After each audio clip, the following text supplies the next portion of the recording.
দেওয়া হয়েছে। আমরা জানি বিগত দিনে আমাদের দলের সংগঠনকে দাঁড় করানোর জন্য ওনার বিশেষ ভূমিকা রয়েছে, বরিষ্ঠ ভূমিকা, একজন দক্ষ মন্ত্রী।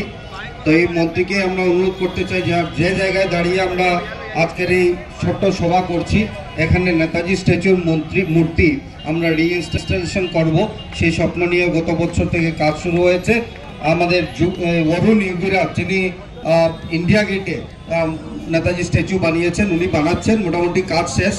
রাস্তার দুপাশের যে ড্রেন, সেই ড্রেনগুলো মোটামুটি কমপ্লিট হয়ে গেলে আশা রাখছি যে আমরা আগামী 23 তারিখের ভেতরে যাতে আমাদের নতুন স্ট্যাচু নির্মিত করতে পারি, তার জন্য মাননীয় মন্ত্রী মহোদয়ের আমি সকলের সহযোগিতা চাইছি।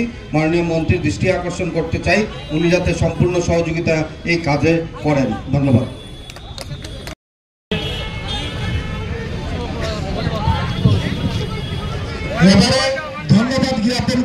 লক্ষ্মীপুরের বিধায়ককে আমি ধন্যবাদ জানাই, যিনি মন্ত্রী, যে উনি উনার লক্ষ্মীপুরে না গিয়ে কত আমাদের শিলচরে আমাদের সময় দিয়েছেন।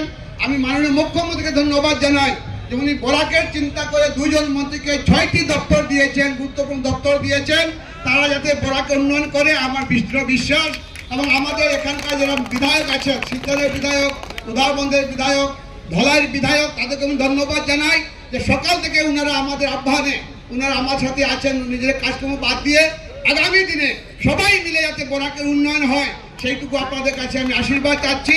আর আপনারা সবাই জানি আগামী ফেব্রুয়ারি মাসের মধ্যে আমাদের পৌর নির্বাচন হবে, আর এই পৌর নির্বাচন যাতে আমরা 42টার মধ্যে 42 জিততে পারি, এটা আমি সবাইকে অনুরোধ রেখে সবাইকে ধন্যবাদ জানাই বক্তব্য শেষ করছি। ভারত মাতা কি, ভারত মাতা কি, ভারত মাতা কি। আমরা মুখ্যমন্ত্রী যে আশা আকাঙ্ক্ষা, যে ভরসা রেখে আমাকে এবং আমাদের কৃষ্ণেন্দু পাল মহাশয়কে, পাথারকান্দি বিধায়ক, 2 জনকে মন্ত্রী হিসাবে দায়িত্ব দিয়েছেন, এই উনার আশা ভরসা যাতে আমরা কাজ করতে পারি।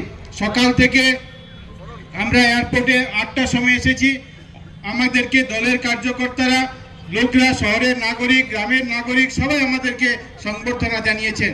এবং আমি মনে করি এটা শুধু সংবর্ধনা নয়, এটা শুধু গামছা আর উত্তরীয় দেওয়া নয়, আমি মনে করি এটা একটা কাজের দায়িত্ব।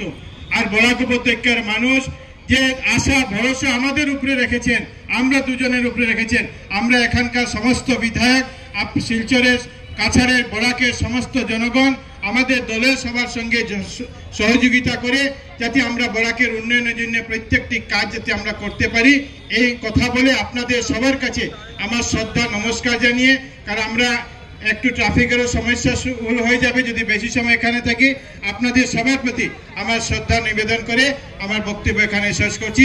ভারত মাতা কি।